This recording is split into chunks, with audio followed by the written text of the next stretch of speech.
Hello! What happened there? I just felt this urge to shout. That was terrifying.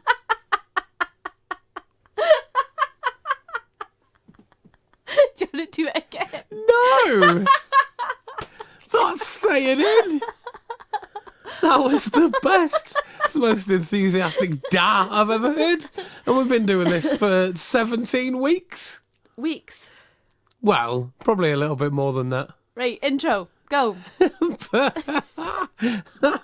Hello and welcome to the Hughes Musings podcast. My name's John. And I'm Carol. And we are the Hugheses. And this is Hughes Musings.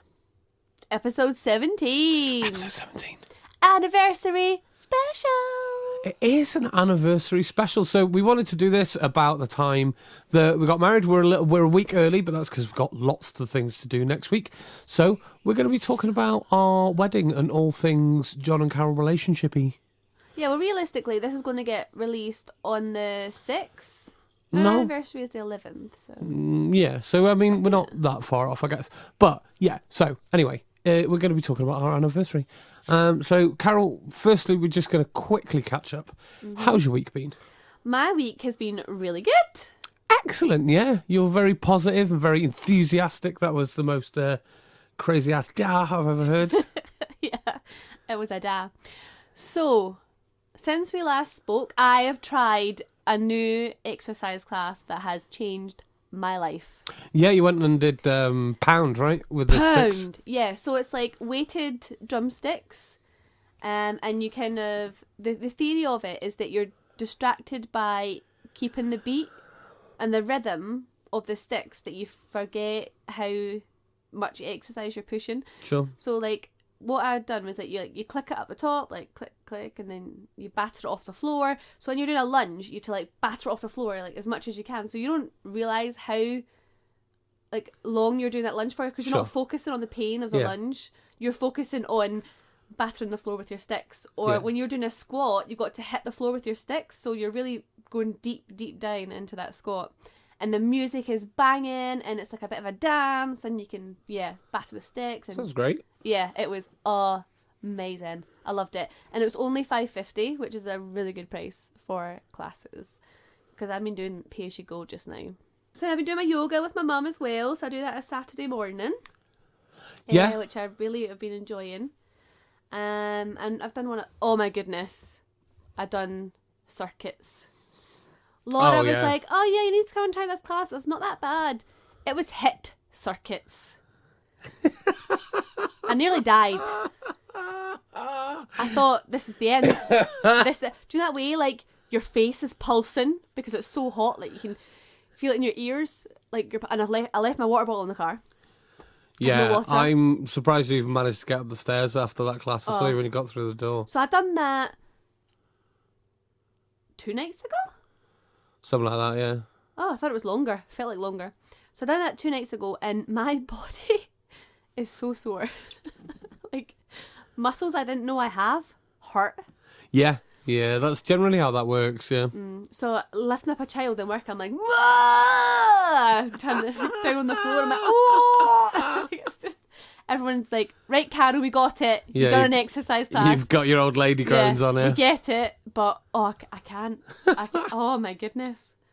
There was one point during the class, so he gives you a 10 kilo, it's like a circle that you would normally put on a bar. Yeah, so plate, as they call it. It's got 2 handles, and you have to, like, lift it above you. Yeah. And then squat, touch the floor, lift it. I thought, if I drop this on my face, I will knock myself out. Yeah, if it's 10 kilos, it'll do some damage. And my arms were shaking, my hands were sweating. I thought, I'm going to die. And then there was a bit where we had to do a plank for what felt like a lifetime. And I was like, I'm going to be sick. My lunch is coming up. Like, it's happening.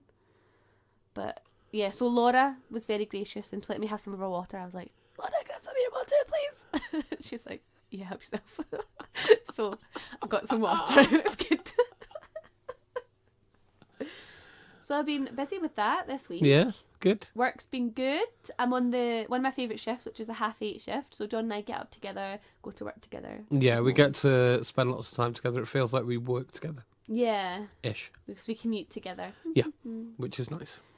Yeah, and we had a lovely weekend. I went out for lunch with Nicola, went to Wagamama's. That was good. I went with the naked katsu, which is 650 calories or less. So naked, that means it's like without the breadcrumbs. Yeah, and it's stuff, still got the sauce. So it's literally just chicken breast with the sauce. Yeah, grilled chicken breast with the sauce. Nice. And then it's got brown rice. And then what are those little green beans that I bought once and you didn't like? Began with an E, I think. I don't know. I don't know, but little green beans. And like salad, like usual salad, rocket, Right. grated carrot, like a wee bowl. It's not like edamame, is it? Maybe. Is that little green beans? I don't know. Just thinking of like beans that begin with an E. You can get edamame beans. So it was really good to that. And then Saturday night we were really good. We had a mince curry, which I had made. Yeah. And then Sunday, well, we went to Cosmo, didn't we? Yeah. So we went to see a friend of mine, Alan, who I used to work with out in Egypt, being all musician-y and things like that. And he's just come back off a cruise ship. He's just been doing the Choir of Man musical show, which is a huge show these days, which is amazing. Big Honestly, I worldwide. hadn't heard of it apart from through Alan. Yeah, it's huge. Like, if you're in musical theatre circles, you will have heard of the show. It's amazing. It's a really, really good show. But yeah, so he went to do Choir of Man, and he's just got back, and he was in Edinburgh seeing family. He was only up for a few days before he head back down to London. So we had a little catch up with him. So we went to a world buffet called Cosmo in Edinburgh, which is next to the Glass House, if anybody knows Edinburgh. And it was amazing, and we ate about 4 plates of food each. Yeah, I had 4 plates of food. Yeah, me too. So my first plate, I went round every single like cuisine and got the starter from that cuisine. Same. So I had sushi. I had, oh my god, my mind's went blank. I had prawn toast. Nachos. I had nachos with chili. Yeah, starters from all around the world. Yep. And then I got a plate of Italian English food. Yeah. So I had like pizza, pasta, Yorkshire pudding, macaroni cheese, a carbonara. And then my next plate was like Asian, Chinese, Indian. And then I had a plate of desserts. Plate of desserts as well, yeah. Mm-hmm. Yeah. Yeah, I had a plate of brown, followed by a plate of beige, followed by another plate of brown, followed by lots of desserts. Which was chocolate brown, yeah. Yeah, it was great. It was great. But yeah, so it was quite intense considering we're living off like a relatively carb-free diet at the moment. So we both kind of waddled out of the world buffet there. But it was amazing. It was great to see Alan. It was great food, and we had a lovely time. But apart from that, my week's been pretty quiet, to be honest. Not lots to report. Haven't really done anything. I've played a bit of music. I've been to the gym a bit. I've not eaten lots of good food, and I'm doing quite well. So happy week. Happy week! Yeah, I'm not going to labour on stuff. We're just going to move straight on through the podcast. So, as we said, we're coming up to our anniversary. Me and Carol got married on February the 11th, 2017. In a wonderful place in North Wales, which is near where I grew up in Abergele, called the Kimmel Manor. Not to be mistaken with the Kimmel Arms. Like some people did, guests for the wedding. So it's not just it's not the Kimmel Manor anymore. It's like Kinspa Hotel and something. Yeah. What's the official name? Because I always call it Kimmel Manor because it's like just down the road from where I lived. Oh. Yeah, it's like the Kimmel and Kinspa Hotel. Right. Okay. So that's what it's called now.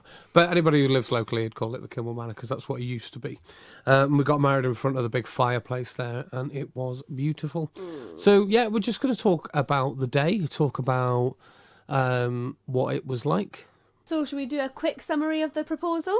Or should we save that for, like, a September edition? So, we'll quickly talk about it now, but then when we get to the anniversary of the proposal, we'll talk about it in depth. So, I kind of knew that I wanted to propose to Carol. So the year before, and we'll talk about the history of the years before as well, but we were in Tenerife and I was going out to Egypt. So we spent a bit of time in Tenerife and I had to fly home to then fly to Egypt.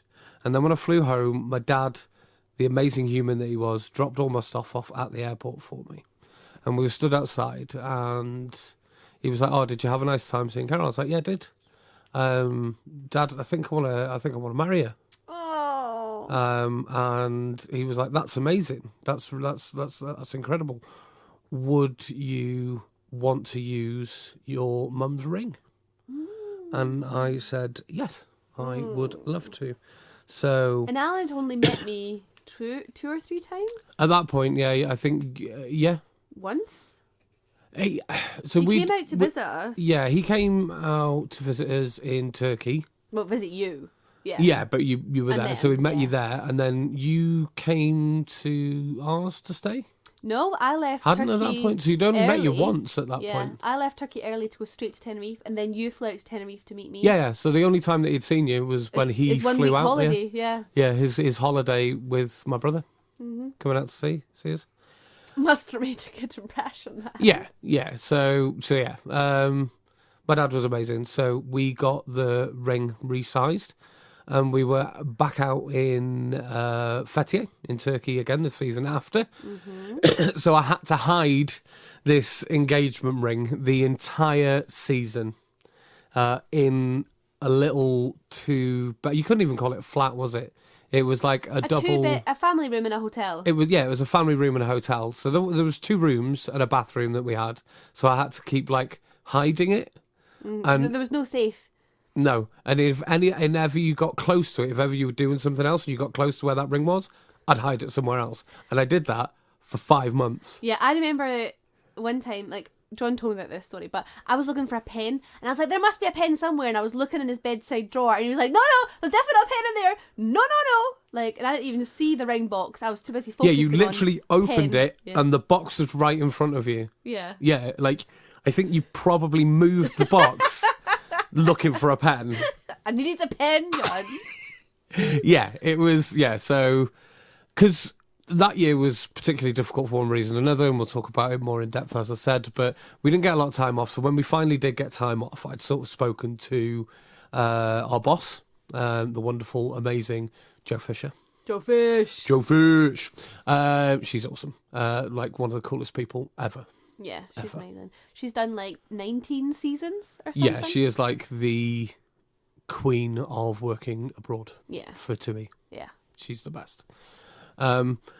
So she was like, oh my God. She was so excited. She was like, I'm totally going to help you. I'm going to do everything we can. So we went away and we'd arranged flowers and balloons and everything. And the hotel had helped us out and got special pillows with our names on it and all sorts of stuff. It was amazing. So we went out for the day. Joe drove all the way up, dropped the stuff off with the yurt place that we were staying at. They'd set it all up. I had to keep you distracted for the entire day. And then we got back and there was 2 dozen red and white roses on the bed. A dozen red and a dozen white.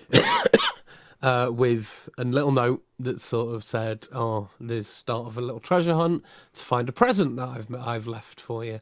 So you begrudgingly, very begrudgingly, went round and did the entire thing, and it all ended with champagne, a song, And you on one knee. and a proposal No. to probably the greatest answer to a proposal ever. I think I'm going to say to the greatest woman ever or something, you know? You are the greatest woman ever. That's why I asked to marry you. Yeah. But yeah, your answer was just topped it off completely. And I got down on one knee with the ring, having done this amazingly elaborate thing while being in the company of Carol the entire time. So it was really difficult to organise. And I got down on one knee and said, "Will you marry me?" And she went, "Ah, I need to wash my hands," and then ran away and then broke the bathroom. Yeah, so I had been...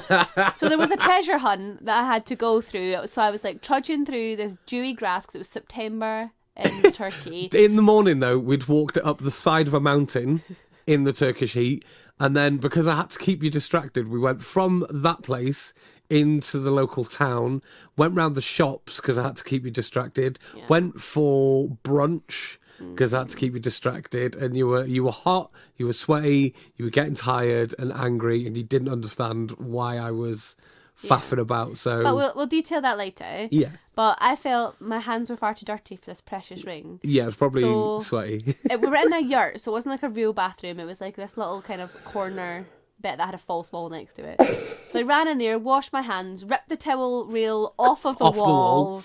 Yep. It clattered on the floor. I screamed. I ran back out and I was like, ready. But obviously my hands were hot, so like the ring wasn't going on. I'd gained a bit of weight since John had asked what my ring size was. It was just a disaster. It was great. Yeah. It was an amazing. It's a story to tell. It was, It was a beautiful moment in my life. And then we were the only people staying in the yurt that night. Yeah. There was people there the previous night, but that night, because it was the Saturday and the Sunday night that we stayed. And it was right near the end of the season, so not many people were staying, so it was just us.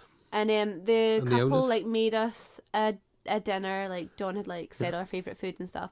And then the bottle of champagne that was part of the treasure hunt that we then drank as we phoned all of our parents and family and close everybody friends. we needed to sell. Yeah, they then stuck a candle in that bottle. Yeah, and used it for our candle holder for the meal. It was just really beautiful. It was was wonderful. Really little details like that just made it so magical. So we'll talk about more of that in September when it comes to the anniversary of the proposal. But that is a brief summary of how the proposal went. Which brings us into our first segment of the week, which is the Carol Murray Lyrics.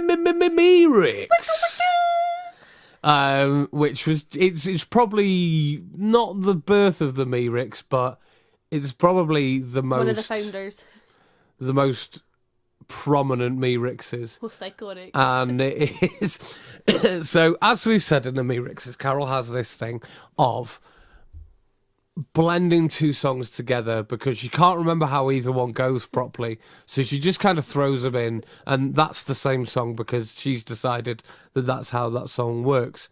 So there was one in particular that really used to bug me. So in one of the shows that we used to do with the company, there was the Ed Sheeran song that goes, and I just want to hold you, and it goes, my, give me love. That one. But Carol wouldn't remember that. So she'd just remember this one line, which is the, and I just want to hold you. And she couldn't remember how it goes next. So Carol also liked the song by Eric Clapton, which is Wonderful Tonight, which is, and my darling, you look wonderful tonight. So she'd put them back together and it'd go, and I just want to hold you tonight. So I'm sure there is a song. And all the time, Carol would sing that, and I'd go, Carol, that's not a song. Yes, it is. No, it's a song. That's how that goes. Hang on, I've just found a Boyzone song that says it. That doesn't count. That's not proper music. Okay. I'd have to listen to it. It's called "Oh Baby, Can I Hold You Tonight." Obviously, that's not the song I was singing. That's a different song, and that's not a Boyzone song. Well, they copied it. They covered it. Covered it. Yeah. But yeah, so Carol used to sing, and I just want to hold you tonight. So for months and months and months, I'd say, Carol, that's not the song. That's not how the song goes. That's not a song that exists. So for the anniversary, I wrote the song. No. Yeah, so at the end of the song, I can't remember now, it was like... it was something like, stay with me forever and I will treat you right because I just want to hold you tonight. No. So there is a song that exists. Yeah, because I made it exist. Because it was bugging me so much that you sang a song that didn't exist that I wrote the song so it existed. And I sang it to you for the proposal. You did. Yep. So that was probably the most prominent Myrix there is. Mm-hmm. Maybe the birth of the Murray Myrix. And you've had the Myrix. You've had one, and it that relates is to the wedding. Directly wedding related. Yeah, I don't get. Makes the song so special. I don't get many Myrixes, but this one was an absolute peach, wasn't it, Carol? It sure was, and I'll never let you forget it. No, because to be fair, I do rub it in when you get things wrong. Yeah. So I will let you completely explain the situation of how that happened. I can't really remember remember where we were. I just remember what you said. And I remember where we were. Okay. It was when you came out to Egypt. okay, Do you remember? were we on the beach? We went for a walk around the resort. And we were sitting on like. Yeah, no, we were walking along the path, along the beach in Sharm el-Sheikh. Mm-hmm. And we were just talking about stuff, and you were like, "Oh, sing that song to me." So I was in the heat and a bit tired and not really All I'm hearing concentrating. is excuses, John. Stop building up with excuses. Go on, carry on then. So you sang me a song. I'm such a bad singer. I don't want to sing it. But we all know the Ed Sheeran song. What's the song called? Thinking out loud. Thinking Out Loud. And it says, there's 2 lines in it. One says, and I will love you until we're 70. Yeah. And I can still love as hard at 17. Yeah. And John declared his love to me and said that I will love you until I'm 17. Yeah. It was the first line. We'll be Loving you till we're 17. To which Carol pissed herself laughing in my face and went, "Well, that's already over now, isn't it?"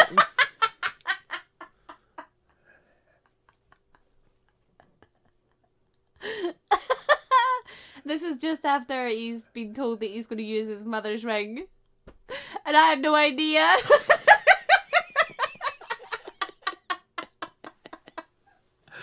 Yeah, so that's a John's Murray Merix there. Yeah.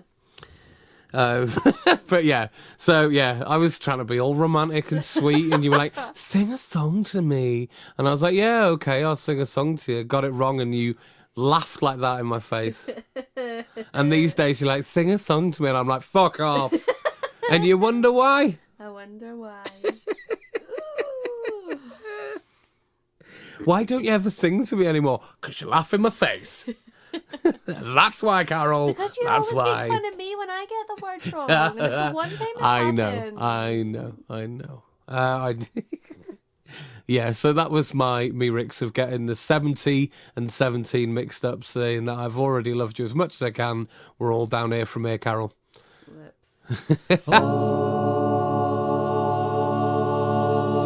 So the night before the wedding, Carol, you stayed at the actual venue, is that right?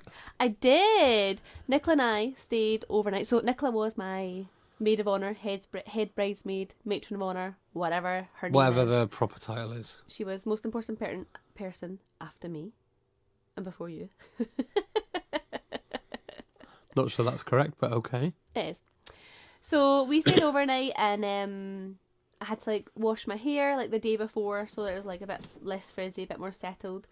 So Nicola just like kept me calm, kept me on track, because I'm a bit of a scatterbrain and I'll like get caught up doing like stupid little things when I should be doing other things.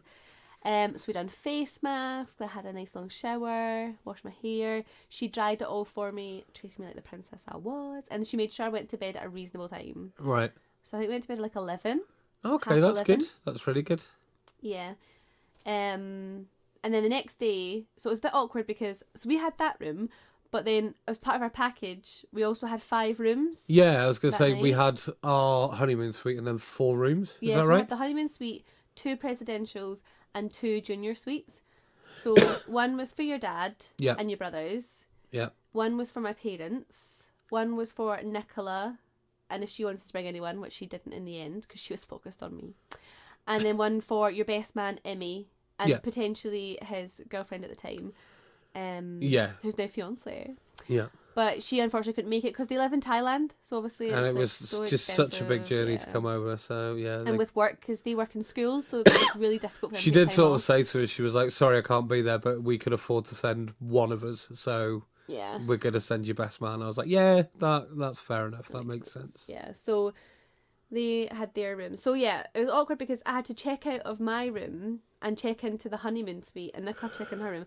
But the hotel were like, they were a bit awkward at first because they had a wedding on the Friday night. Right. So obviously they were focusing on them the Friday night. Yeah. Like, I'm the Saturday bride. Like, I do not matter yet. Yeah. I do not matter till like Saturday. Yeah, So Saturday Friday morning. night, Yeah, it fair was- enough. Yeah.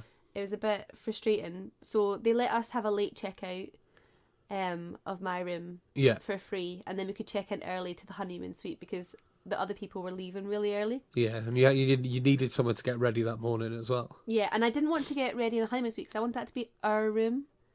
Like, Sure, for us to experience. I don't want it to be a mess with like hairspray everywhere and makeup all over the place and all that kind of stuff. So in my hotel room, the hairdresser came at 7 o'clock in the morning. Because I had a lot of hair at this point. At this point, my hair was down to my bum. Yeah. So one hairdresser came for me, and another hairdresser done my mum, Leslie, and 3 bridesmaids. Wow. Well, I got my hair done. You had... I mean, like, you've got a lot of hair now, but... My hair is thick as well, yeah. Yeah, but at that point, like, your hair was longer than it's ever been. And ever will be. And it was just... You had enough hair for at least 4 people. Mm-hmm. You know, so... Yeah. And what you wanted was particularly intricate as well. Well, yeah, but if you look at the photos, it just looks like a plait. They're like, wow, how did that take so long? But she had to curl all my hair to give it more volume. Yeah. Because I didn't want any pieces added in because it'd be more weight and my hair was heavy enough. Yeah. So she had to curl it all, do a core plait, and then like weave in around all the curls. it. Yeah. So it was like chunky, like proper Rapunzel. Yeah. It was huge. Yeah. So yeah, she started curling my hair and it took her like 2 and a bit hours. And then she started plaiting it. So I was good to go for 10 o'clock.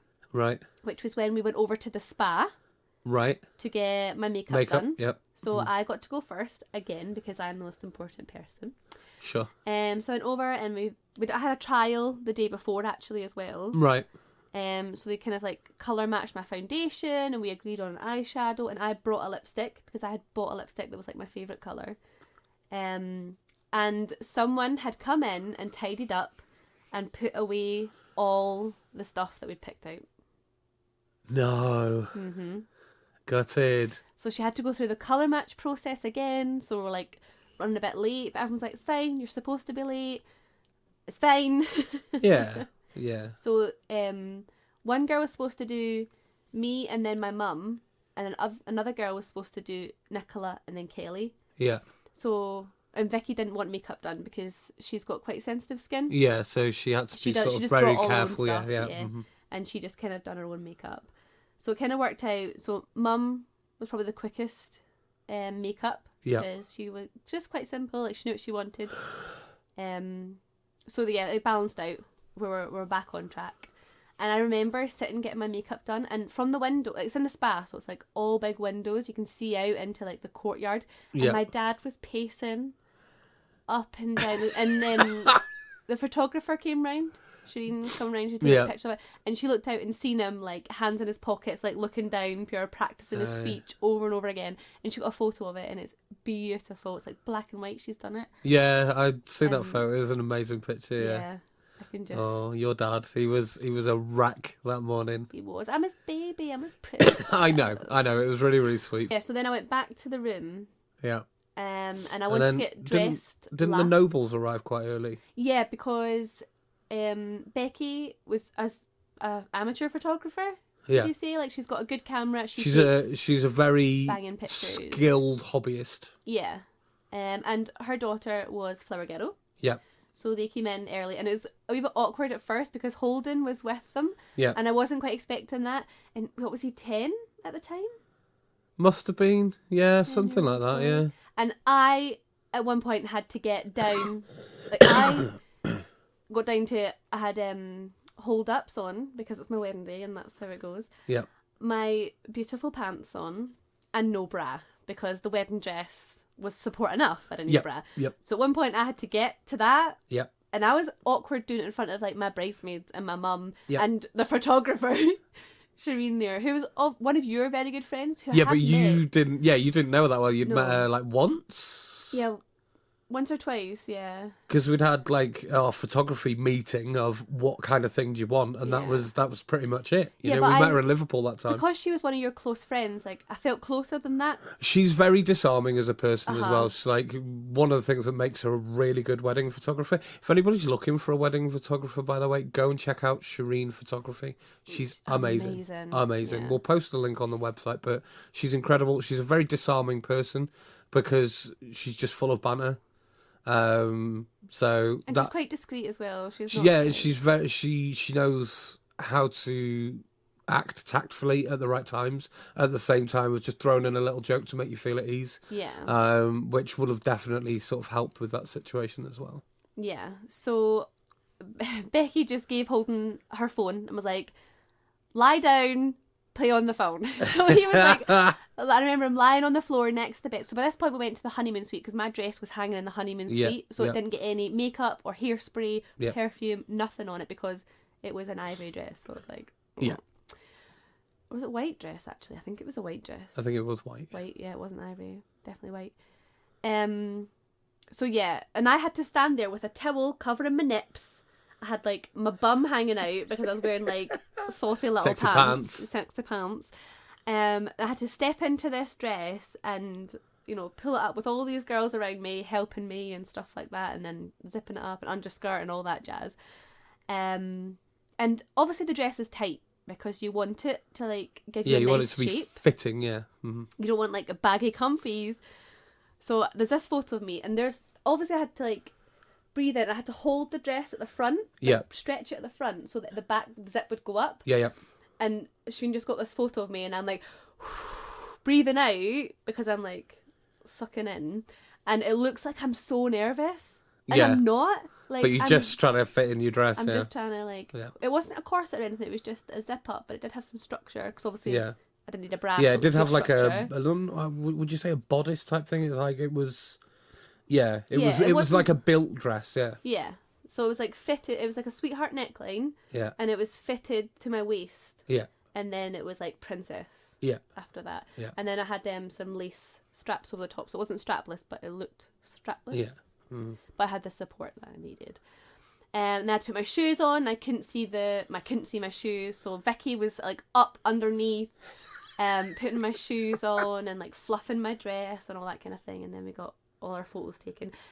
And so my flower girl, Marley, was like your friend's daughter. Yeah. So she didn't really know me, and she's a quiet wee soul. Like, she's not that confident in no, those areas. she's very reserved. Now she might be different, but back then, and she was tasked with being a flower girl, and she took this very seriously. Yeah.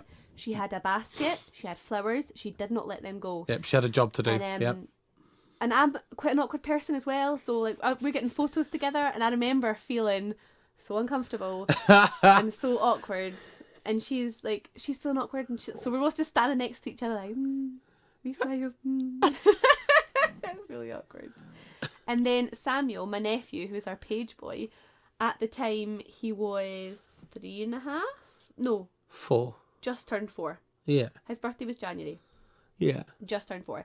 And he's an introvert as well, and there's lots of people there that he didn't know. And I was trying to give him like a wee mini hip flask. Yeah. And he was like running away, like not playing. And I'm like, come and get this photo taken. You've got so it was like awkward children, awkward bride. It was just, it was a wee bit awkward. Sounds great. So then I was ready. That's good. Right, okay. So my morning. Mm-hmm. So the night before, we stayed at my dad's, myself and all of the groom's party. So I went slightly I just imagine you like laying all over the floor on the couch. That was it. We were just everywhere. It was an absolute DOS house. Everywhere. Yeah, that was it. It looked like some sort of Romanian hostel or something, you know. So the night before, me and the groom's party, as I said, I was a bit non-traditional. So I had my best man and I had 2 groomsmen as well. Because my best man, as we did previously just say, was all the way out in Thailand. He couldn't do all of the things that, you know, a normal best man would. So we kind of split those duties between 3 people. So I had Alan, who we forementioned that we went and ate a giant pile of food with, and Drew, who is the patriarch of the nobles. Yes. So that was my groom's party. Plus I had my 2 brothers, plus my dad as well. So that was all of us staying in the house the night before. And just with like this rail of kilts ready for us. Yeah, so although John is not So yeah, so yeah, we'll get to that in a second. Okay. But yeah, so the night before, we didn't want to do anything crazy, but at the same time, I didn't want to just sit there like a normal night. So we got a really nice bottle of whiskey, my dad's favourite whiskey, which is Penderyn whiskey. So we got a really nice bottle of Penderyn, and we drank that, and we drank a few other things. There's a bottle of rum going as well, and we played Cards Against Humanity. Which was just wonderful. We had a great Did you laugh. get like a takeaway or anything? Like, what did you do for dinner? I think Domino's or maybe. something? No, I think we got a Chinese because my dad doesn't like pizza. Yeah. I think we got a Chinese, potentially. I think we got a Chinese, had whiskey, played Cards Against Humanity, had an absolute riot. And I think we were all in bed for about 12:30, 1 o'clock-ish. That's not bad. I thought it was worse, to be honest. No, we were all quite pretty good. A lot of people had travelled that day as well. From all over the country to sort of get to North Wales, so it wasn't too bad at all. But yeah, so we were all in bed by about 1-ish, which was good. We were all pretty chilled out. I thought I'd struggle to sleep, but half an The hour. whiskey helped.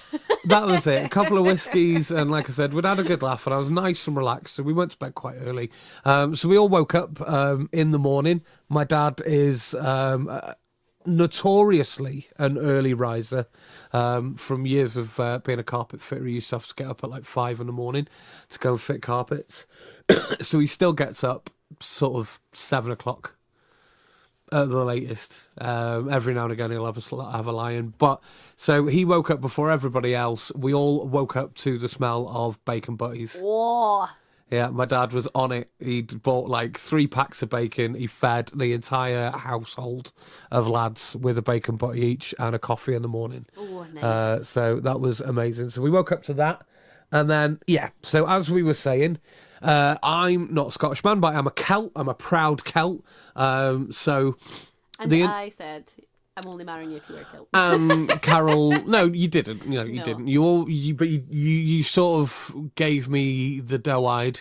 Well, I always pictured my husband in a kilt, and I was like, "Yep, fine, I'll wear a kilt. That's all good." Yeah, you were well up for it. Yeah, absolutely. There wasn't much hesitation. I was like, "Yeah, I'd always wanted to try it, but like." You don't get that much call for it in North Wales. So I was like, no, let's do it. And the original, we planned our colour scheme from the Hughes tartan, because I was like, yeah, I'm a Celt and I know for a fact there's a Hughes tartan. So we can have a look at the Hughes tartan.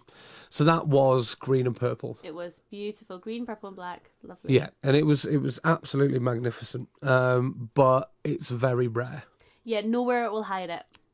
Yeah. You have to have it custom You have made. to have it custom made, and that wasn't in the budget. and that would have cost us more than Carol's wedding dress. So that was a no. That was a no, especially considering we would have wanted people to match as closely as possible as well. So just financially, it didn't make sense for the fact that one day. But now I kind of look back at it, and I really wish I'd just done it. Yeah. I really wish I'd just done it, because I didn't realise how much I'd love wearing a kilt. Yeah. It's the best. So in the end, we went for like same colour scheme. Yeah. And I can't remember Black Watch, that's yeah, it. it's a very, very, very similar tartan. Yeah, similar colour scheme, similar sort of tartan pattern. So we went with that, with like forest green finishings. Green. Yeah. So hunter green finishings, which was like all our little like lapels and bits and bobs like that. So yeah. That was what we had. So then you've got... You had a lot of English and Welshmen. I was just just counting through. So now and then you've got 8 people. Hang on. Me, my dad, 3 groomsmen. Your 2 brothers. 2 brothers. 7 people. You've got 7 people. Who are not Scottish. All getting ready. One of them is Scottish. Oh yeah, Alan is Scottish, of course. Yep. So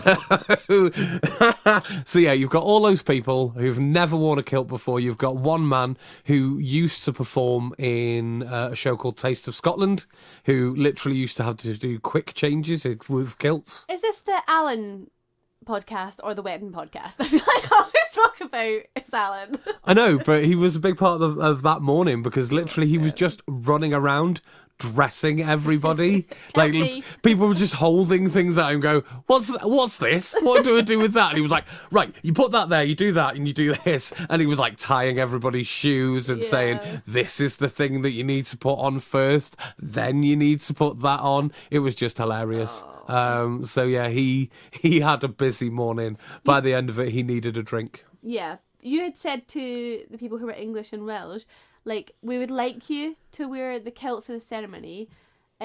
Do whatever you want after that. After that, do what you want. Yeah. Bring trousers. Like, and no one really said, I feel uncomfortable wearing a kilt for the ceremony. Everyone was like, yeah, we'll give it a go. We'll Everybody try it was on. so chill about it, yeah.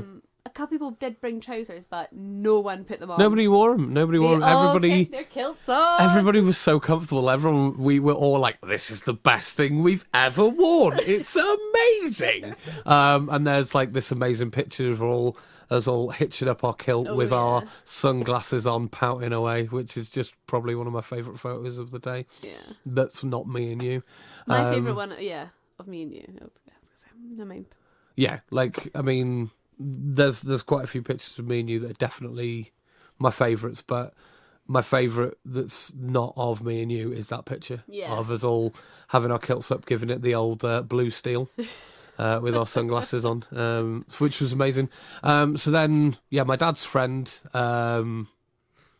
picked us up in... people carried him in. Yeah, in like as posh a minivan as you can find. Because we were like, well, we don't want to pay for loads of cars, and it was only getting us 3 miles down the road, so we didn't want to go for the whole foo-for-ah of having a Rolls Royce or like some posh wedding cars. We literally, because it was before the guests arrived, and then once you got there, you were there. We had everything at the hotel. That's it. So we got in a mildly posh minibus and then went down. So we travelled 3 miles down the road, and then when we got there, we took a few pictures outside, and then I had the work part of my day, so I needed to make sure Jordan was sorted for the music. Mm-hmm. I needed to make sure everything was in place. I needed to speak to the registrar and get all that sorted. The registrar had the wrong name. Yeah. Oh my God, I totally forgot. Yeah, so like the registrar was like, "Oh, it's lovely to meet you, Mr. Jones," and I went, "I beg your pardon."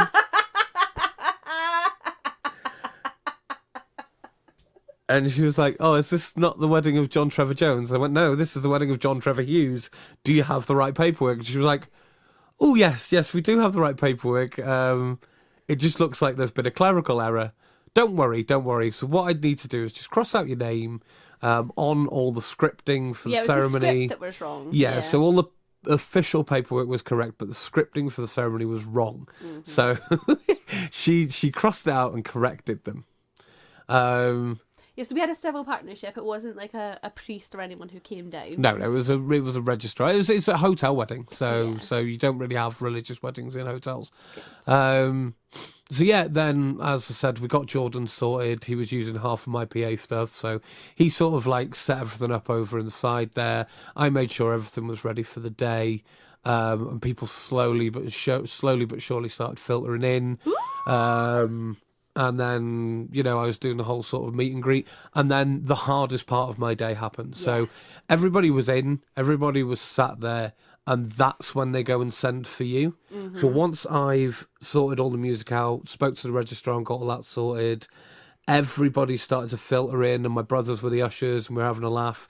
And then somebody was like, "John, you've got to go and get in position now." I was like, "Oh, okay, cool." Thinking, right, we're ready. On her way. We're ready to go then. That's wonderful. So no, I had to stand in position, and nobody sort of said, "Oh, John, you're going to be stood in that spot for about 20 minutes."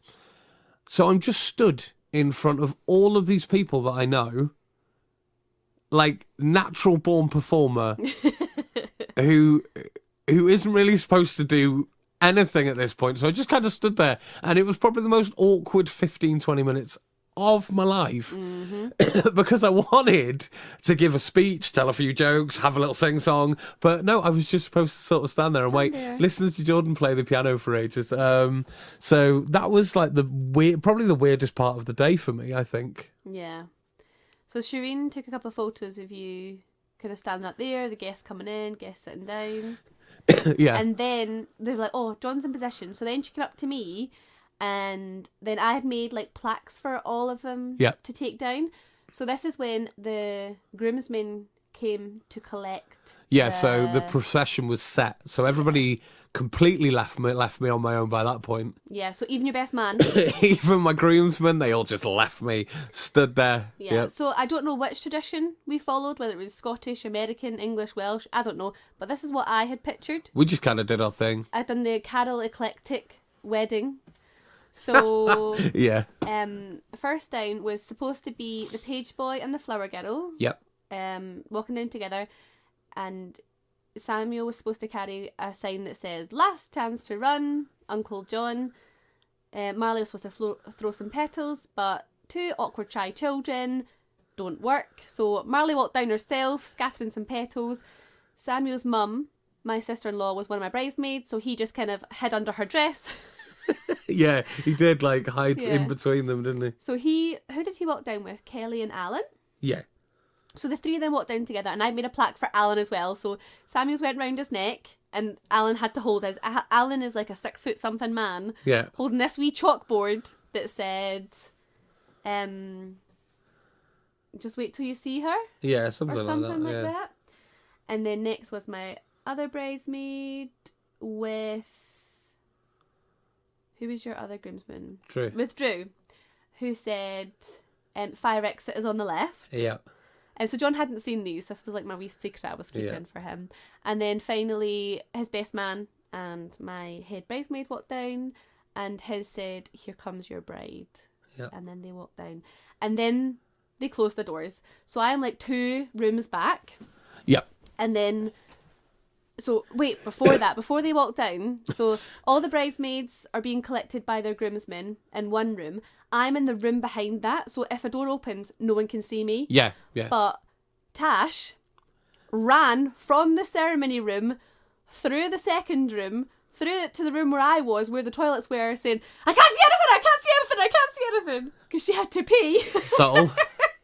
And then a minute later, she ran back out. "I'm not looking, I'm not looking." She ran back to go and take her seat. Brilliant. Obviously, she had to be a nervous wee for me. Aye. So then all the bridesmaids and that walked down, and then they closed the doors, and then I went into the first room, and this was my absolute favourite bit of the wedding. So there was a waitress who'd been like helping me out throughout the morning, and our master of ceremony, Yeah. and they said, "When you're ready, give us a nod." So my dad's next to me. I can hear him crying already. Like, he's struggling to hold his breath. He's got the tears. He's shaking. Yeah, just one thing that I want to mention just before we carry on with the ceremony. So I saw your dad just as I got to the venue, and I meant to say this as we got there. So your dad was doing that pacing thing that like Shireen took a picture of. So I got there, and he sort of came to greet everybody. Oh. Spoke to all my dad and my brothers and my groomsmen and all stuff like that, and you know, it's all like manly and it's a great day, brilliant, everyone looks wonderful, it's all brilliant. Yeah, wedding, yes. Uh-huh. yeah, and they all sort of walked off, and it was just me and your dad for a second. I went, "Are you all right, Stuart?" And he went, "No." Oh, no. And then cried a bit more, and then walked away. And I was like, brilliant, because I'm not supposed to be nervous at all. Thanks. Oh, he was, I don't know what, he was nervous about the speech, or just because it was his little daughter. I think mainly it's because you're his little girl. Yeah, obviously Craig had already been married, but the father of the groom has less. You're the youngest, to do and with the you're wedding. the girl. Yeah, Yeah, and I'm the girl. it's so different. Mm. So yeah. So anyway, so that was your dad who simultaneously made me a bit more nervous, but then made me laugh at the same time. So I was feeling the nerves of, I hate walking into a room. Yeah, that was like the bit that you were worried about Absolutely. the most was Hate walking into a room. starting your procession. Yeah. So whenever John and I go anywhere, I'll be like, "You walk in first," or I try and make sure that I'm either first person there, or like medium person there. Like I hate being kind of there when a few people are there, or there at the end. Like I don't like making a scene when I enter. I just like to kind of discreetly go in. Yeah. So obviously they're like, "Give us a nod when you're ready to go in." Dad's falling apart next to me, so I feel like I'm holding him up. We're linking arms, and I gave him a wee nod. I was like, "Let's do this." And I think because if my dad had been fine, I would have been a wreck. But see, because he was tearful, You were looking after him, I making was sure like- he was okay. yeah, I was like, "No, like You've there's got no this. need to cry. Like this is a happy moment." That's what I never understand. Why do people cry when they're happy? Separate issue. So they open this door. Everyone is standing up, and everyone is already looking like at this. They've already been told, like, please be standing. And they all go, so I walk in. Oh my goodness. It was amazing. So there's me strutting down the aisle. And I can see John. And John always says that he was fine. I was fine. I mean, I was emotional. Yeah. But a couple of people have tried to wind me up, saying, "Oh, you were greeting so much, and you were crying, and you were in bits." And I was like, I was happy, and I was really happy, and maybe had a little swell of emotion, but I don't think I was that bad. I just remember seeing your face was I'd red. gone a bit red, yeah. Yeah, your face red, and you were like, not biting your lip, but like.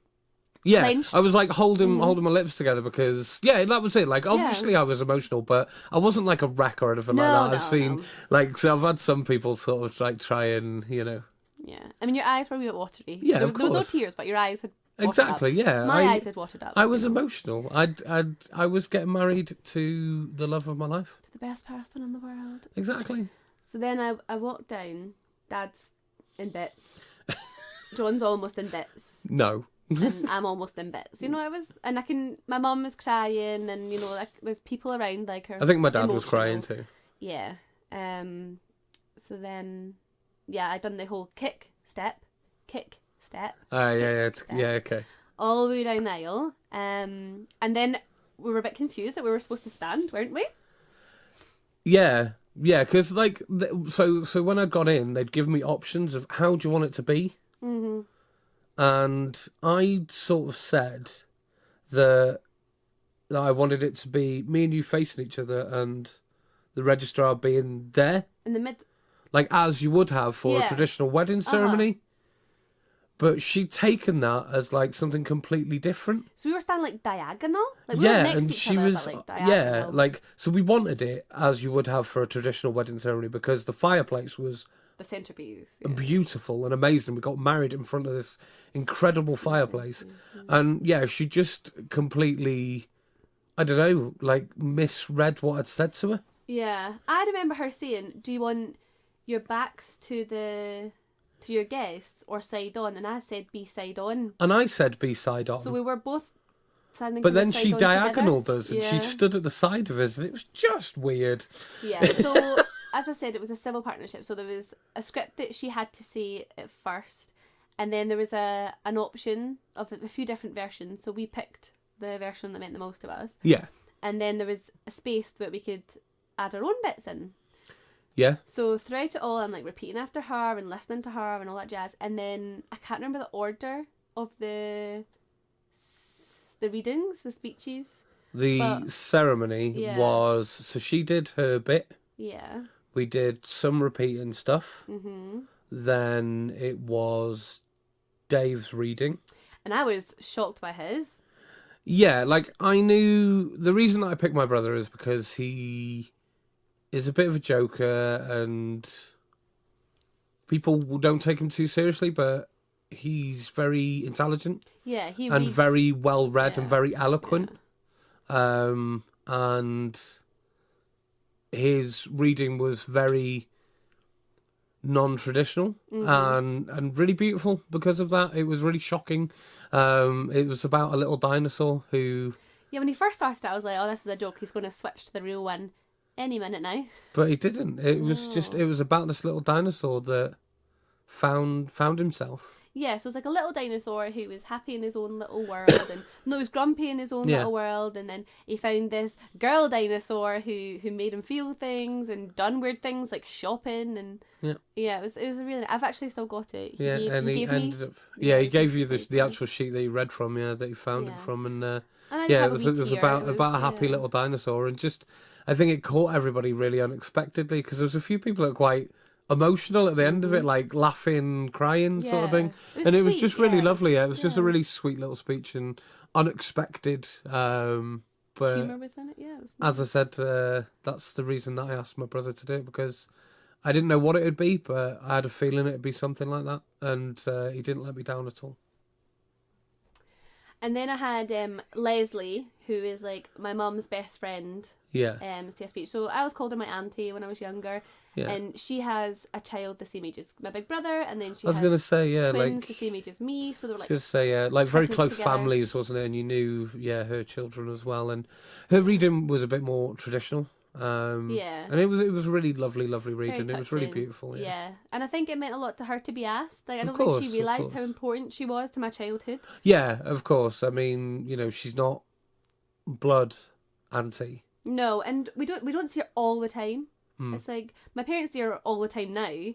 But like, there'd be times where we wouldn't see her for a wee while or a couple of months, whatever. But I just have such fond memories of me sitting on her floor in front of her chair and her playing with my hair, and she said, "Oh, I wish I had a daughter just like you." Like, 'cause all her children were boys. Yeah. I'm sure she just said it to me because I was like the only girl. But I just loved her playing with my hair, and it was quite special. Yeah. And she's always given me great advice. She's a very wise woman. She had a lot of health issues in her past and has been through lots of battles, and Yeah. she is just amazing. Like, she always sees the positive. Yeah. She always gives advice, and you know, be strong and be you, and yeah. Yeah, both of them are like that as well. Sandy's like that as well. Yeah. He's Just- an ex-copper, which I find so funny now. Yeah, just, it's Makes me so just, scared of him. yeah, salt of the earth people are just brilliant, both Yeah. of them. Lovely. And we read our own vows. Yeah, and that's when I broke. Yes, and I was solid as a rock. Yeah. But it did mean a lot to me. Like, the words meant a lot to me. Yeah. And I think that's why I kind of... It was a weird Back to thing, emo sort of moment. trying to find the right words in your vows, wasn't it? I don't know how you felt with It's pressure. yours, A but lot of like pressure. it's that thing, yeah, of like you want it to be touching and sentimental, but you don't want it to be generic at the same. Mushy Yeah, and- you don't want it to just be like, I love you because you mean everything to me and blah blah blah blah blah. All those sort of like. What's a little quote we've got about that? That's it. So that does actually lead on beautifully to. So we are bringing in a new section. We haven't done this yet, but we are going to start it with our special this week, and that's our shitspirational quotes. And that is when you see a quote. So sometimes it can be a quote that doesn't make any sense. Sometimes it can be a quote that doesn't really mean anything. Sometimes it might be a quote where, do you know, you see like those Instagram models and they've got their tits and their arse out and it's like, live every day as best you can. And it's like, yeah, all right, chill out. Like, you know what I mean? I'm not really sure I needed to see your tits and arse for you to say live every day at your best. So that's our shitspirational quotes. So Carol has actually sourced our first shitspirational quote, which is about love and weddings and marriage. You will forever be my always. Brilliant.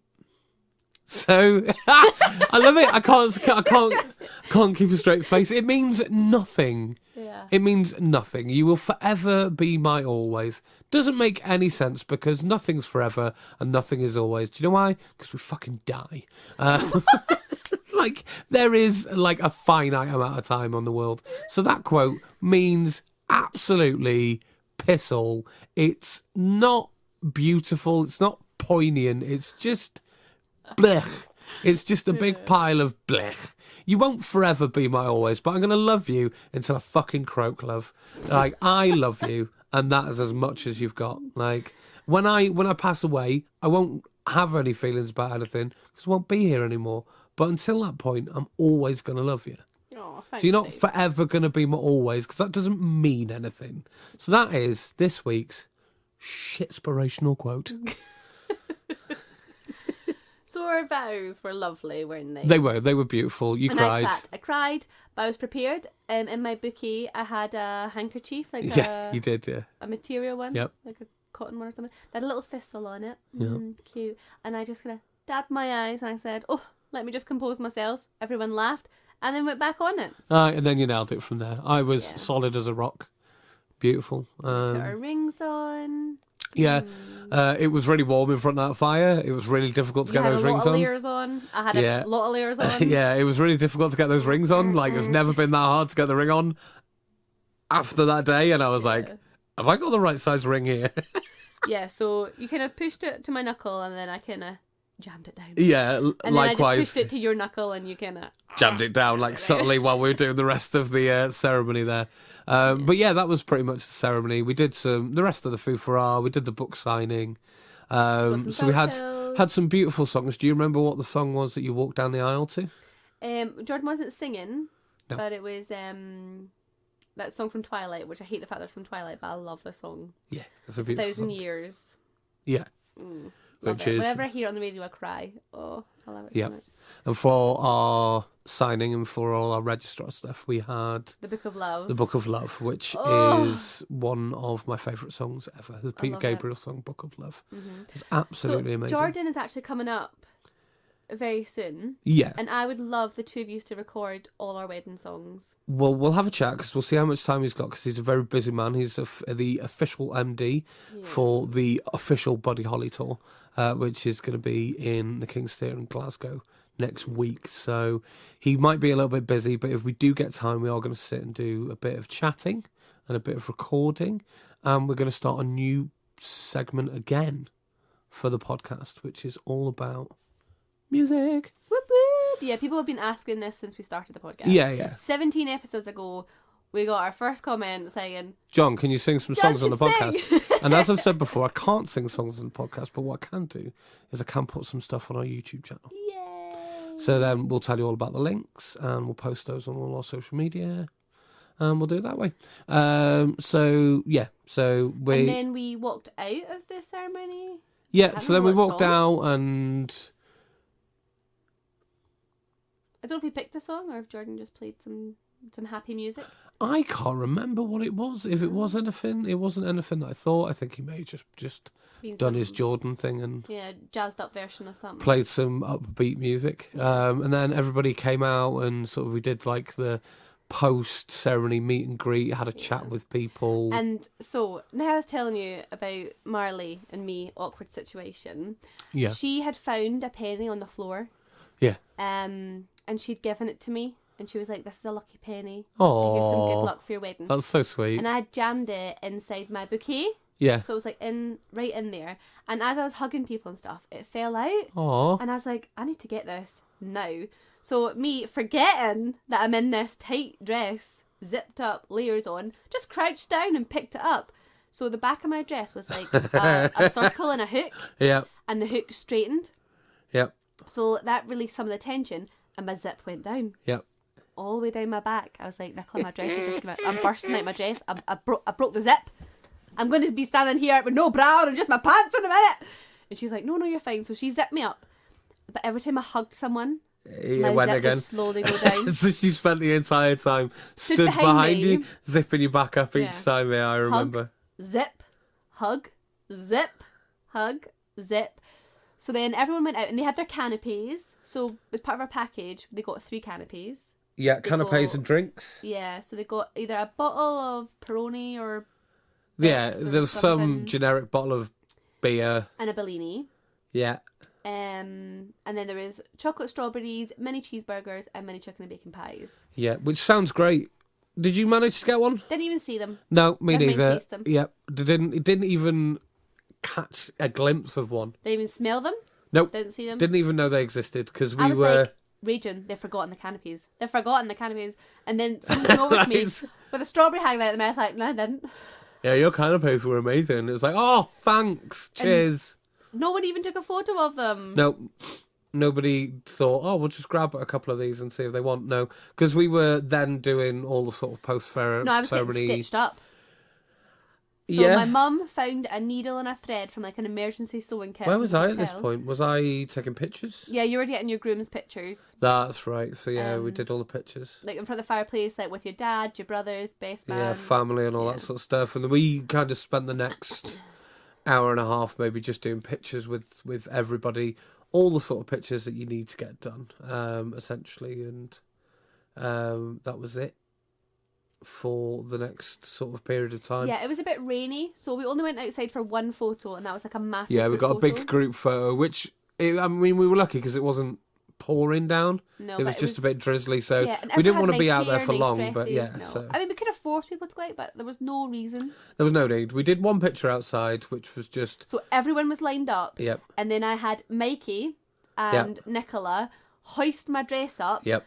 I had someone else, I don't even know, probably Vicky, holding the umbrella over my Holding head. your umbrella, yeah. I ran out. Shireen's on like the second floor, hanging out a window. Well, essentially, she was on the roof. Yeah, hanging out a window. She'd gone up to like one of the rooms and climbed out of the window onto the roof to take the picture. Which fair play to her. Yeah.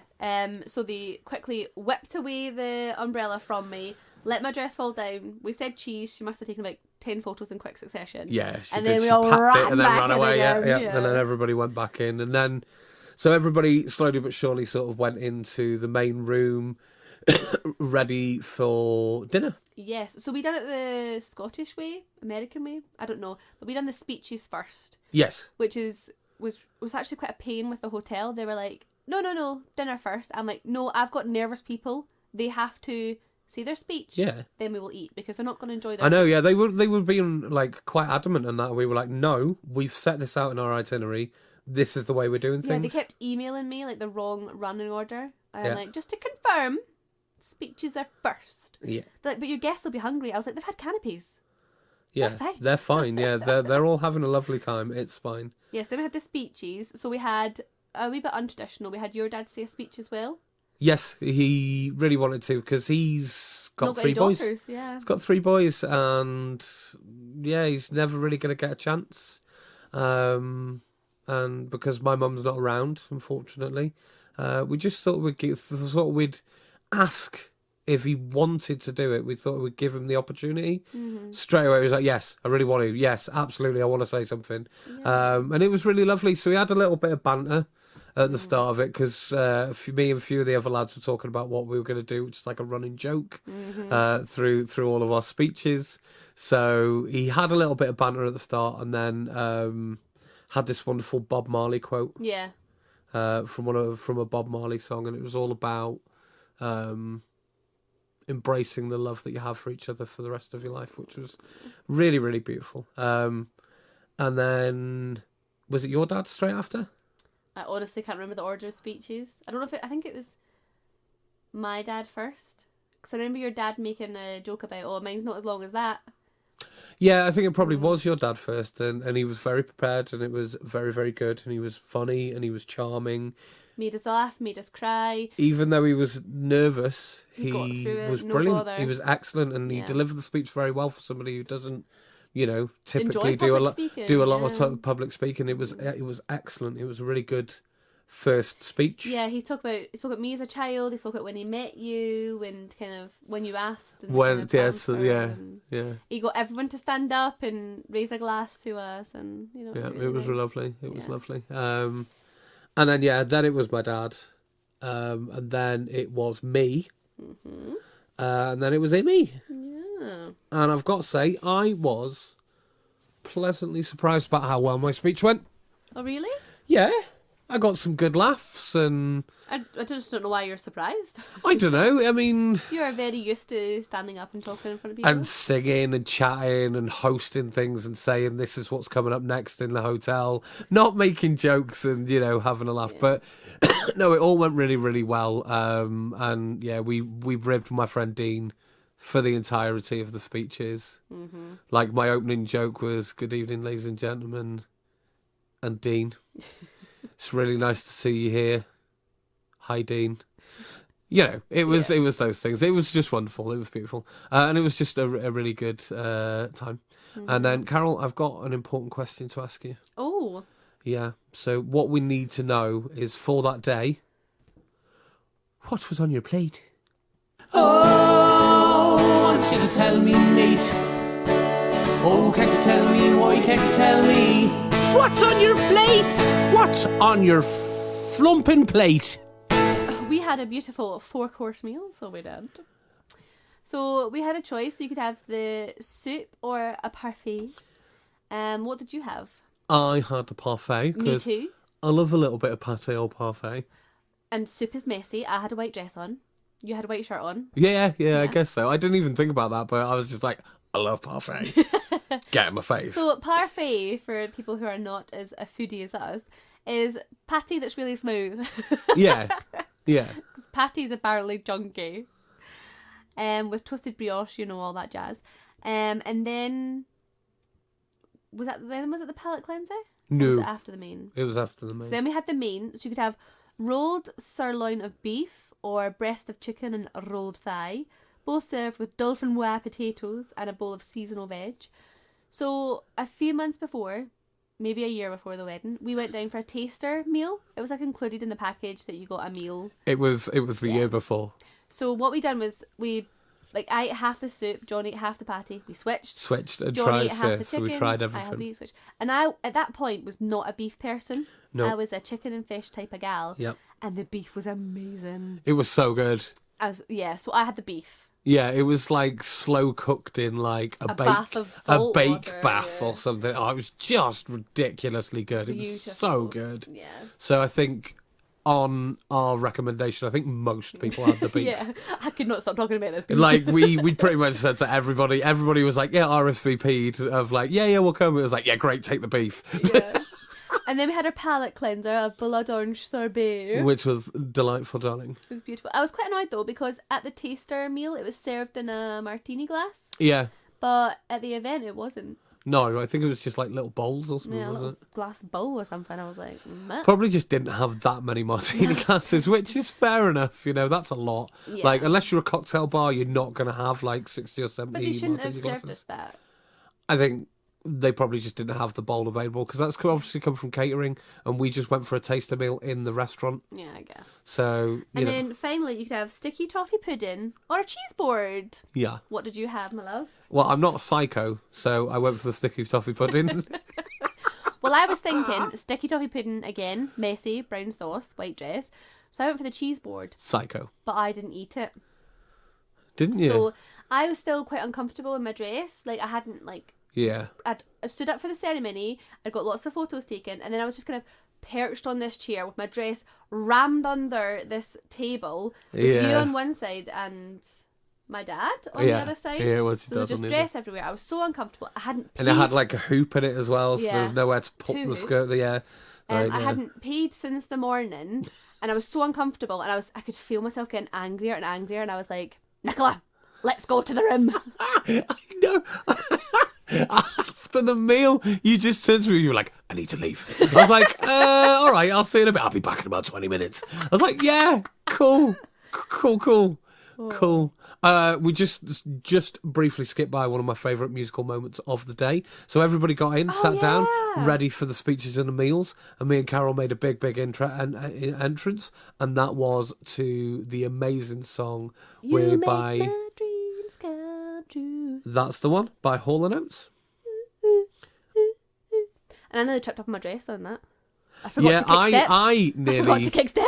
I nearly tripped over your dress on that because the hoop was so big.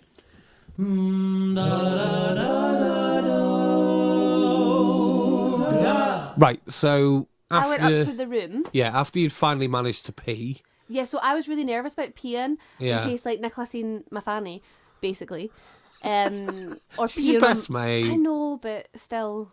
Or peeing on my dress or something like that. Yeah, So we went up to the honeymoon suite, which had like a really big bathroom, and so Nicola kind of held it up for me, and through that I kind of discovered that I could do it myself. right. So I could like reach down and grab the hoop Yeah, and pull it up so that my dress was then inside my hoop. right. I get it. So you kind of tucked it in on itself. Yeah, and I get then you. I could pee and I could reach, to wipe. Good. I thought, I don't want anyone else wiping me, and I don't want to drip dry. So I could reach to clean myself up. Yep. So that kind of made rest. Like I was like, oh, yes, I can pee independently. Like Yeah. I'm happy now. That was a really big weight off my mind. So then I just kind of had a wee breath, kind of compose myself, and then you came up, and then we had just kind of A moment. 5 minutes Yeah. of just like, we're married, and we just kind of enjoyed a little moment. Just a moment. Yeah. Which was a lot of people told us. The advice we got given was don't wear a watch, Yeah, and then take time for yourself as a couple, and take time for yourself as a person. yeah. So I'd had my time as a person, I'd had my time with you, and Yeah. I wasn't wearing a watch. Tick, tick, tick. Yep, did all those things. So that was lovely. And then when we came back down, it was ready to start getting into like the evening. Yes. So the evening guests had arrived. Yep.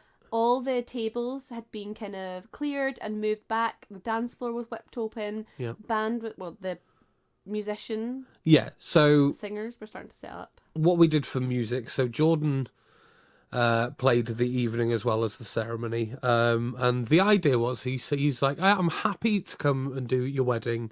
And I'll do it really cheap on mates rates on one condition, that you come and sing a couple of songs with me. So I was like, yeah, Jordan, no problem at all. I'll absolutely do that with you, mate. And then we also had a DJ booked for the later. evening, for the later, so that Jordan could enjoy the wedding. Exactly, yeah, because he I wanted him to be a guest as well as having that. So what we did was invite, because obviously I've worked in the performing arts trade for so many years, we invited everybody else to come and have a little sing-song too. Yeah, and everyone loved it. Like, they were keen to sing a song with you on your wedding day. Absolutely, yeah. Or for us on your wedding day. It was pretty much just like a little jam session. So I was supposed to play 4 songs. Well, the plan was Jordan would kind of warm us up. Yep. And then we would do our first dance, which Jordan would sing to us. Then you would go up and sing a song for me and my dad to dance to. Well, no. So the plan was, right, so the first set was going to be Jordan doing a bit of a warm up, getting a few people up to sing, and me going in and playing a couple of songs. And then in the start of the second set was when we did our first dance, the family dance, and then the one that I'm going to talk about in a minute, that I sang for you and your dad. Mm-hmm. So that was the plan. But instead of doing that, Jordan played one song and went, right, I'm going to invite people up. John, come on. So I ended up playing essentially both sets completely, just couldn't get away, because as soon as somebody else came up, I was like, right, oh no, do you know what, I'm going to stay, I love this song. So I ended up playing the entire thing, and everybody had a little sing-song, and it was just wonderful. So this is my entertainment bug. Right, I would like to say. So I have 2 points of my entertainment bug. Yeah. The first one is no one gets up to dance until after the first dance. Like, that's the rule of weddings. And you sang too long before the first dance. But that was the plan. We'd agreed that plan. That was a plan that we made. It was the plan. I felt like it wasn't. I It was. misunderstood the plan. No, So you I agreed was like with that. itching to dance. I was by myself. Well, not by myself, because obviously I had my bridesmaids. You weren't and by family yourself. ready. You were literally working the room, and everybody was telling you how beautiful you were. You weren't sat there waiting for me to get back I at all. wanted to dance. Because I even said, I was on stage, I was like, do you want me to come back? And you were like, you just carry on what you're doing. Everyone's telling me I'm great. And I just walked off, and I was like, okay, fair enough, yeah. Yeah, everyone was telling me I was beautiful. It was really awkward though, because there was some people who I hadn't met, who were like your distant family, or so I or your friends and whatever from home. So I was like introducing myself here. Hi, I'm Carol. Welcome to my wedding. What's your name? And it's like all these Welsh names. I couldn't remember anyone's name. I was like, hello, John, help me. There's some classics in and around my family. Elwyn, Dilwyn, What was I Gwyneth. Dill? Yeah. Yeah.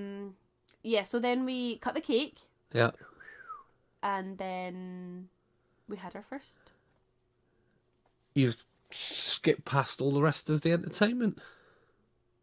Did we not cut the cake? No, we didn't cut the cake till well after. We were supposed to cut the cake before the first dance, but that's right, we done it really late. We ended up doing it after and before the Kaylee. So, God, can you remember? That's a blur.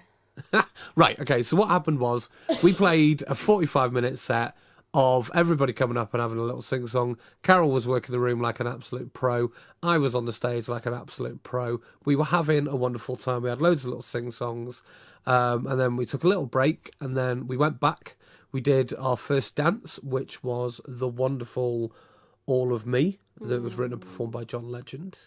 And that was just beautiful. We got probably my favourite picture of the day, which is our dance. From Becky. Which yeah. of which, sorry, Shireen, it didn't come from you. It came from Becky, and it was just a beautiful, beautiful shot. Just caught a moment. The lighting was perfect. We just looked great, and it was just a wonderful shot, and so appreciative of it. But that's probably my favourite picture of the day. Is our first dance picture from Becky, and then we played the family dance song, which was the aforementioned "Thinking Out Loud" by Ed Sheeran. Yeah, so we invited all our bridesmaids to come up and dance with the groomsmen, our parents to come up, and whoever wanted and to. then any couples that wanted to join in, any non-couples who wanted to join. Just we invited everybody to come up for a dance, and then it was done in stages, wasn't it? Jordan kind of announced everyone, like, the bridesmaids come up. that was family, it. Yeah, that's quite a traditional part of a wedding as well, isn't it?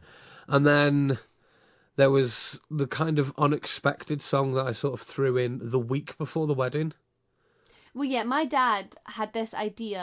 He got this idea in his head because everybody there were performers and singers and stuff like that. He was like, he found this song and it's a beautiful song, and he was like, I want to sing that at the wedding. So he'd intended to get singing lessons and all sorts of stuff. He'd been practicing every day at work. He used to drive a van at that time. Yeah. And he was just constantly had it on repeat, just practicing. But he either thought he sounded awful or kept having a wee tear and couldn't get through. Yeah, he was like, I can't get through it. But yeah, then he was like, and I'm not really ready to do it. So the week before the wedding, when we were up at your parents', he played this song for me. And he was like, I really wanted to sing this for you two. And it just caught me, and I was like, I'll sing it for you. Yeah. I was like, I'll sing it for you and Carol instead. Yeah. Because just the sentiment behind it was so beautiful. I was like, I've got to. I've got to do it. Yeah, so you sang and played guitar and Jordan within the week of everything that we were doing, getting ready for the wedding, I learnt this song, which is a really, really beautiful song about father and daughter on their wedding day, and it's called I Loved Her First. And it was really sweet, though, because, see, when we were dancing, my dad sang it to me. Yeah. So it's called I Loved Her First, and it's by Heartland, which is an American country group. And it's just a really, really beautiful song. And that was just, and yet again, another beautiful photo. Yeah, we turned round to, like, say thanks to John. Like, faced him, around to face him, and I just hugged my dad, like, rested my head on his shoulder, and Becky, like, just got the picture, and it's you and your dad in the foreground with your backs to the camera, and me sort of blurry in the background playing the song, and it's just stunning. Yeah, beautiful. Stunning moment, and that was a really heartfelt moment. Yeah. And then after we did that, I could let loose a bit because I'd only had a couple of ciders up to that point. Oh yeah, the jacket was on a chair. I'd opened the waistcoat, my cravat came off, and I was drinking whiskey. In fact, me and Jordan went outside and tanked a bottle of bourbon between the two of us with Tash. Yeah, which would probably explain the merriness of Tash by the end of the night. But yeah, we absolutely tanked it and had a big chat outside, and then we came in. We cut the cake. Yeah. Our cake was amazing, so we went for a non-traditional wedding cake, and we had one that looked like a stacked set of suitcases. Yeah. And it was just stunning. It looked like a Victorian set of new suitcases. It was just beautiful. So then we cut the cake, and then we had a ceilidh. We did, Scottish ceilidh. Which is my entertainment bug. Alan, I love you. You did a great job. Oh, yeah. But the tracks were bloody awful. Yeah. They kept skipping. They kept jumping back to the same track every time. You ended up swearing down the microphone at it. It was hilarious. But I mean, it all worked out in the end because everybody was having steps, fun. You told us what to do. So that was what social dancing was. See, previously we talked about social dancing. That's actually ceilidh. That's prep for the rest of your life at weddings. That was hard work. I was sweating and and I was determined not to take my shoes off. But one thing I was really happy about is that everybody gave it a go. Everyone joined in, like lots of non-Scottish there, and everyone was like, "Oh, this is great! Give it a go, yeah. What do you want me to do? Skip around sideways? Yeah, I'll do that. Heel toe. Everybody was loving it. And Alan did a great job apart from the tracks, but the tracks were shocking, Alan, shocking. But you managed to round everyone up. Aye, but we got there in the end, and that was a good laugh. And then the DJ started, and the buffet came out. Did you eat any of the buffet? I got it on my plate. I think I ate a couple of haggis bonbons. Yeah. But no, that was it. No, we specially requested haggis bonbons. And the chef was actually Scottish. The chef was Scottish, and he was like, yes, I'll make them. He was so happy because he never gets that request. And he was just buzzing. He was like, yeah, I'll make them. And there was like 2 trays full of them. Yeah, so our buffet was like slow cooked shredded pork. It was like a barbecue and buffet, chicken, yeah. homemade coleslaw, Yeah. big buns. It was Big doing all that buns, kind of yeah, thing. yeah. And it was great, but just I think everybody much. was full and drinking and merry by that point, and the buffet just hardly got touched at all. Until about 3 a.m, when Joe and Jenny decided to just raid the buffet. So the buffet was still sat there. Most of it had gone a little bit cold by that point, but they just absolutely smashed it at like 3 a.m. Went back for about 2 or 3 plates. They were great. Fair play to them. Yeah. So a lot of the guests left about midnight. Yeah, So it started to wind down. Traditional closing of a wedding, closing of any family party. Yeah. I don't actually know what it's called. High road. You'll take the high road. And Well, I'll take the low. There's the name of that song, and it's not called High Road. But Bonnie Banks of Loch Lomond. Yeah, maybe. Some of that. Yeah. So we done that, and then the DJ was actually there till 1. So we were just doing requests. He was playing Usher. He was playing. He was having a great time. Yeah. Imi was break dancing with Helen and Helen and Shireen, like all three of them trying to break dance. It was like little Emmy who's got all the moves and 2 really uncoordinated white girls who just really couldn't dance. No offense, girls, love you both, but no. And it was just great. It was really, really good. It was just like the young ones left by then. Wasn't it? And it was really brilliant. I was doing the very stereotypical John thing of propping up the bar. And out getting fresh air, drinking quite a lot of whiskey, and then going to stand outside for a while. And you just had some posh cigars as well. We did a bit of a sort of an occasion tradition between me and a few of my friends. So yeah, we had a little cigar smoke. So because we had rooms in the hotel, we could use the residence bar until all night. Yeah, for as long as we were going to drink there, they'd stay open basically. So we lasted until 4 o'clock in the morning. 4 a.m. Yes. And at 4 a.m, it was very few people left at that point. It was like, I remember my dad still being there, and my uncle Dill. They were still going. Yeah, Nicola, Dave, Jill and Joe. Yeah, Jenny and Joe. That was about it, wasn't it? Jordan, was he still there? He went back to his hotel? Yeah, Jordan had gone back by that point. Yeah, because he wasn't staying in our hotel. No, he was staying down the road with Alice. Yeah. And then we went upstairs to the honeymoon suite. Yep. John passed out in the bed. Yeah. I was sewn into my dress. I was like, John, you need to cut me out. John was gone. So I had to get the scissors. You little fibber. So what happened then? You little fibber. Oh no, did you go to the bathroom? That is what happened, right? Okay. So we got into the room and you were like, John, you're going to have to help cut me out of the dress. And I said, that's fine. I just need to go to the toilet.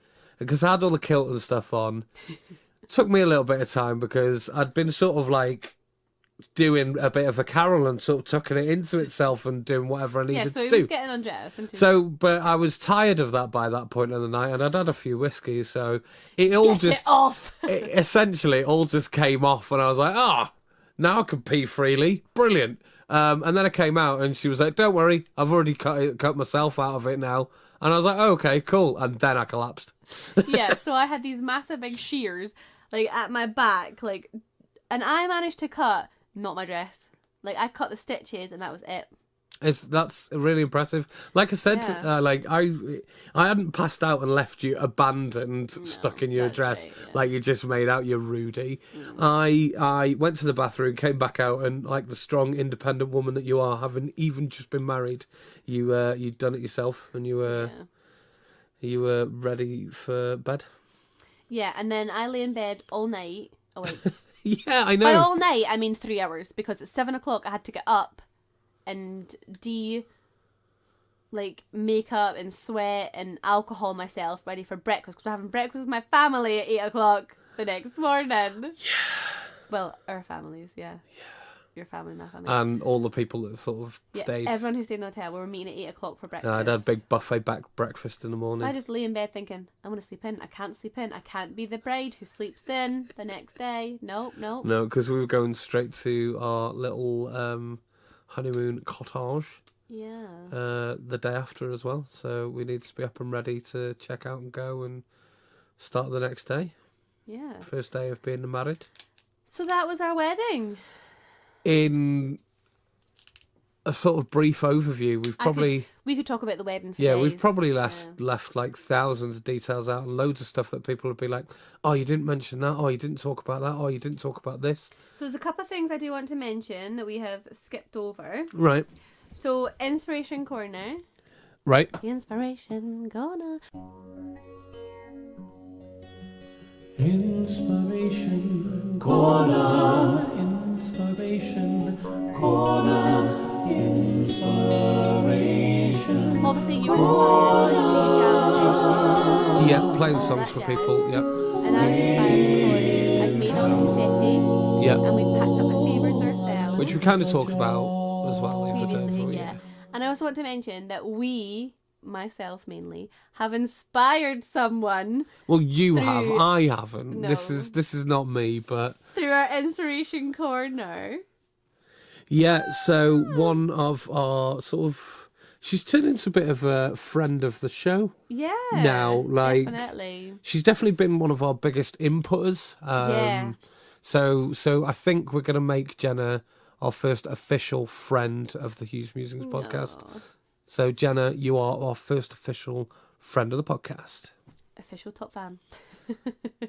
But yeah, so she's been sending us pictures of Yeah. her crochet. So yeah, she decided that she wants to learn how to crochet. Yeah. Because she's like, if Carol can pick it up, anyone can. So she went on Amazon and she bought her hooks and her wool and a book. She's got more stuff than I do. Yeah. Yeah, she's all kitted out, ready for it. Yeah, So and she's fair been play. like, asking my advice and like sending me pictures. So she's like, "Oh, my tension's too tight in this one, and I know that." So I started again, and I gave her a wee tip, and then she sent me like the new stuff, and she is on it. Have Yeah, you you seen can the see, pictures? see the improvements already. Absolutely. Yeah, I've been looking Yeah. through the pictures as She's well. been Like messaging me all I know week. it's you guys chatting, but yeah, I am keeping an eye on it. And I just want to say, Jenna, that we just really, really appreciate your enthusiasm and your input. It's amazing And it makes me feel like I have inspired someone. to Like do some. I feel so special. Absolutely. Like Absolutely. I am an inspiration. That's it. Your inspiration corner. That's me. I'm a corner. like you are an inspiration corner. So thank you so much, Jenna, and well done. It's looking great, and I love the colour. She's done her first two. One was orange and one was blue, and orange is my favourite colour. So I really liked the orange. It was a really nice shade. It was beautiful. smashed it. It was beautiful. So But neat. I can't believe it. Like, oh, see, Yeah. that's what I say. Crocheting is easy. Like anyone can pick it up and give it a go. yeah, Do it. absolutely. We're bringing back crochet. Screw knitting. Knitting's for wimps. Guys, thank you so much for listening. We do really appreciate you listening to us talk about what was the best day of our lives. Well, my life anyway. Carol? Yep, absolute best day. Absolutely, absolutely. So next up is when we finally have a child. That'll probably be my next best day. But so thanks, guys, for listening to everything that we've said. We really, really, really appreciate all your input, all your support. It's been an absolute pleasure to talk about what a beautiful day that was, and I am going to go and instantly message every single person that came to the wedding and just tell them that I miss them and I love them. Aw, that's sweet. Carol, have you got anything you want to say before we sign out for the week? No, just if you wanted to send us a message, you can do it through Facebook. It's probably the easiest way. Yeah, Hughes come and Musings, come be a friend of the show as well. Jenna's our first. We need more. Yeah. We need lots of friends with thirsty bitches. And you can listen to the podcast. I know you're already listening to it, so you know this. But if there's one of these easier options for you, we've got Apple Podcasts, we've got Podbean, YouTube, and the website. And if you've got any suggestions, if there's anything you'd rather listen to us on, just let us know and we'll see if we can figure it out. Except for Spotify. Spotify's for dicks. Oh, I think we might be on Spotify. Oh, really? I need to double check, but I applied, so let's see. Let's see. Okay. Leave that cliffhanger there for you. I might need to take that back. But anyway, guys, thanks very much for listening. We'll see you very soon. Chat to you next week. Bye!